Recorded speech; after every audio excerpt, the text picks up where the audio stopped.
As you can see, we have an array of different mixers.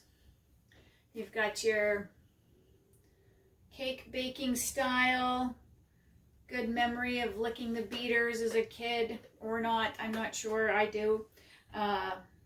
Beater that's plugged in. You have a handheld whisk. That's an electric handheld whisk that's a plug-in also. You have your battery operated small whisks for whipping up foam and frothing for, usually these are used for coffee cream and making lattes and whipping up your, for me it's my hazelnut creamer. You have your hand crank froth mixers, and then you have a just elbow grease powered mixer. So all of these have their strengths and weaknesses, and no one way is right, but you know, certain conditions such as mobile grooming, this is kind of a bulky piece of equipment to have around, and even in a small grooming area, if you have, you know, if you're just one person and you're renting in the back of a pet store and you only have a little tiny closet to groom in, which I've done, this might not be your best option, but it's certainly something that would work if you have the time and you have one. You already have it on hand, so you can use it. The handheld, same kind of thing. It's a little less bulky. It does plug in, so there's that aspect to it. So you have to have an outlet that's, same with this mixer, it's outlet that's GFI and safe to be around water, or a mixing station if you put it over there.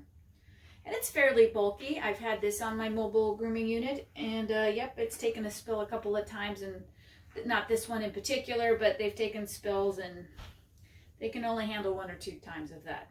And that's user error, plain and simple. This one's great. You have to have batteries on hand for it.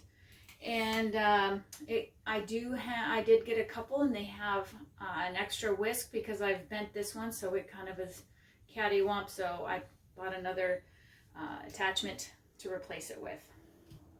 So they're a little bit fragile, and they can't really do volume of product. If you're going to do a big dog and you have 2 tablespoons of product in there, it can get bogged down. I used this for years, just because you know, it's what I had, and it's one of my favorite little whisks. I'm pretty sure this is an IKEA special, and it gets at the bottom of the bowls or cups, and you can get at it really well. But this is my new favorite. So this is my hand crank. It has its place, and there is some drawbacks to each and every one of these. So along with the mixers, the container makes a big deal. The container is important. For instance, this and this ain't gonna work. You know, I could pop off one and just use one single blade in there, and that's great. Also, a small bowl won't work, and you have to make sure you have a bowl that's sides are tall enough, because it's going to go all over. Product's going to fly out. This is somewhat the same if your bowl's not deep enough, but you certainly can get into those little tight spaces too. So this is great. It's powerful and it works. The bottom of the bowl is important as well. So these bowls are pretty flat, and so there's a wide surface space on the bottom here. And when I put a teaspoon of product and a tablespoon of water, it's very difficult. I have to keep it on its side so I can get a little pool there to whip it up. So when I only need a little bit of product, or you know, I'm only whipping together a little bit of product for a smaller dog or a medium-sized dog, I make sure I have a smaller container that I can actually get some level of pooling, so I can actually start to add air. And that's what we're doing. We're whipping it. We're forcing air into the water and shampoo or conditioner, and we're volumizing it. We're making a meringue, if you will, out of it. The whole point of this is to create volume so that you can much more easily spread the product around, and it goes much further. I always use the analogy of a single egg white, when you whip it, covers much more surface. That's it. You're getting more bang for your buck. You know, and as somebody who sells the product, if you don't want to whip it, you're just going to go through more product, and it's a win for me. But I'm also a business owner, and I care about you guys. So, you know, I'm gonna save some dollars and make some sense out of this. So I'm gonna go ahead and whip a little bit of product up. I've got water here and shampoo. I'm gonna be using Mineral H shampoo. And when this pump is primed, meaning when I have this full, I've marked where my teaspoon mark is, and one full pump is just a little bit over a tablespoon. So I'm gonna do a full teaspoon, and we'll work with the little cup or the little container. This actually is a plastic container. I believe I got this at Smart and Final, and it's made for all different types of salad dressing. It has all kinds of different salad dressing recipes on it, but that's not what I use it for. So let's see if I can't get everything's drained out. I think I've got some.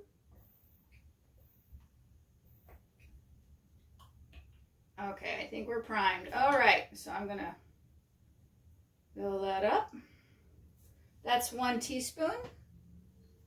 One thing I do like to do is I always like to add my water first. So I'm adding a tablespoon of water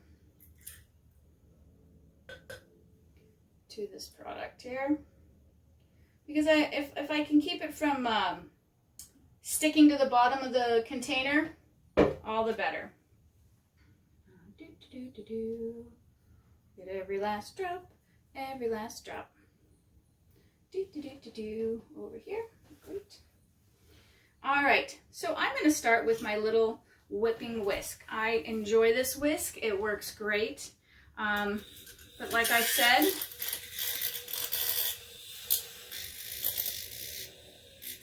once it gets a lot of air in there,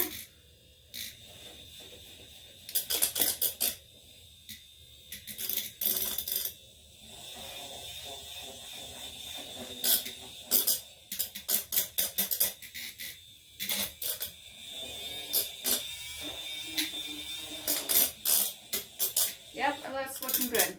So you can see this product is not gonna go anywhere. I can apply this appropriately. It's slowly coming out. But like, I don't need to put it in a squeeze bottle. I can just scoop this out with my hand and tap it where I want it. Very little of this is gonna go down the drain. So that worked out great. If I wanted to see how much more of a volume I can get out of it, let's see. I'm gonna add this more powerful whisk to it, but it's significantly louder. So that was very quiet, and if I was with a cat or with a very frightened dog, I might either prep prior to them being in earshot of this, because here we go.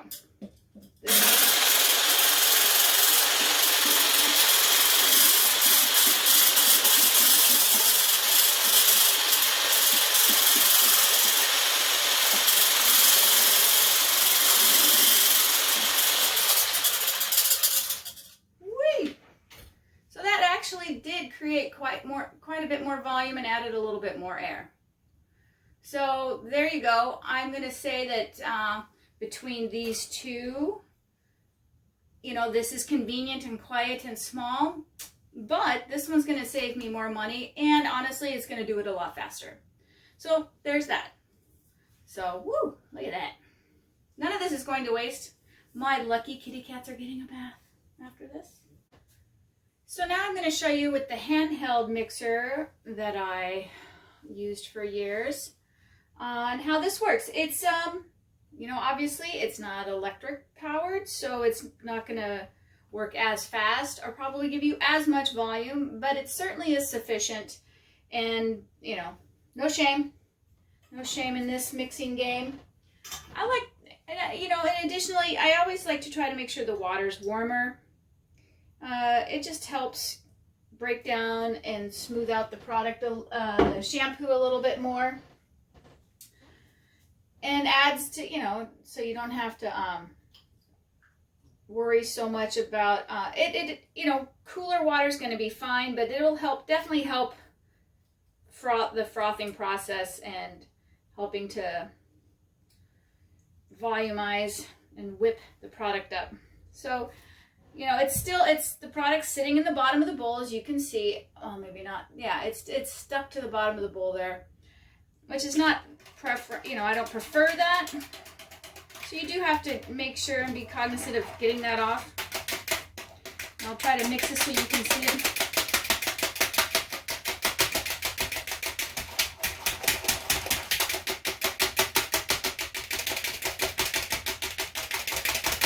And I'm going to mix it.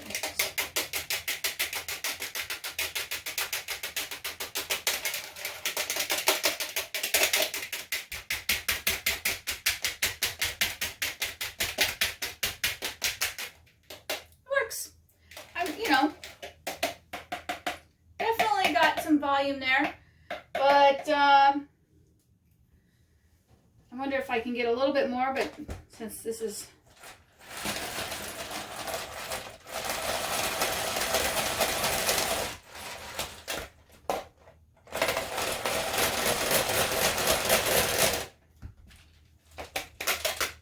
that definitely helped a little bit, and I'm sure that this would take it to the next level.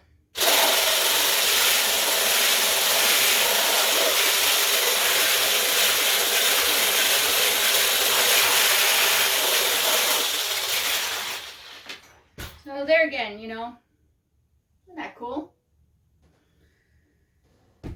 Now, you saw a little bit of what this can do, the crank.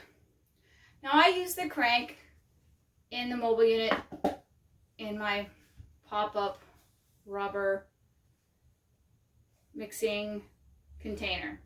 I'm not going to really call this a bowl. And I just love the way this works. It just is obvious for obvious reasons. It collapses, so there's that. It's a space saver, and it's not,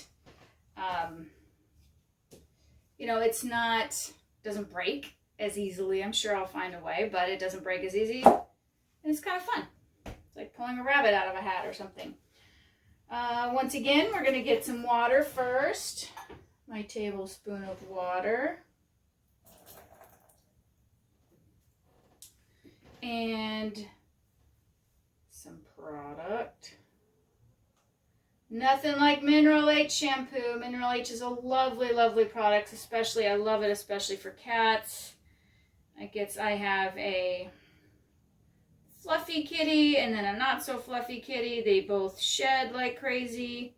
One looks just like a snowshoe. One looks just like a rag doll. So who knows what happened with that litter. They are siblings. You're not going to be able to see this as well, but I will show you, you know, the after. Because it's a softer plastic, it's not quite as noisy. I rotate it just in case the product's sitting on the bottom in a different position.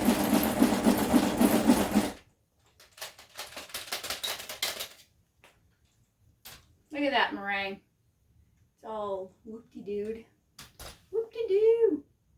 So yeah, you know, you're going to get bang for your buck. That is probably, that's up to about here. So I'm going to say that's about here. So that's, I'm really happy with that. This I'm happy with. You know, I don't have to have batteries. It doesn't plug in. So for me, this is the most successful, you know, compromise. I did have a brick and mortar, and we used one like this a lot, and it worked perfect, and I was really happy with it. I wasn't thrilled that I had to have another piece of electronic equipment near water, but you know, it's what we're dealing with in the grooming salon anyways.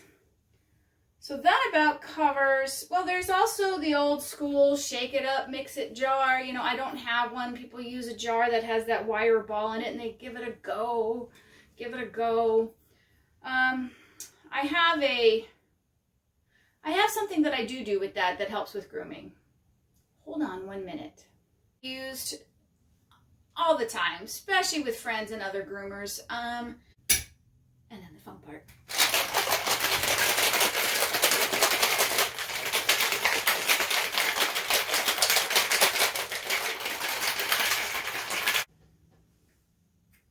Here's to you, groomer, who works their tail off so other tails can be beautiful.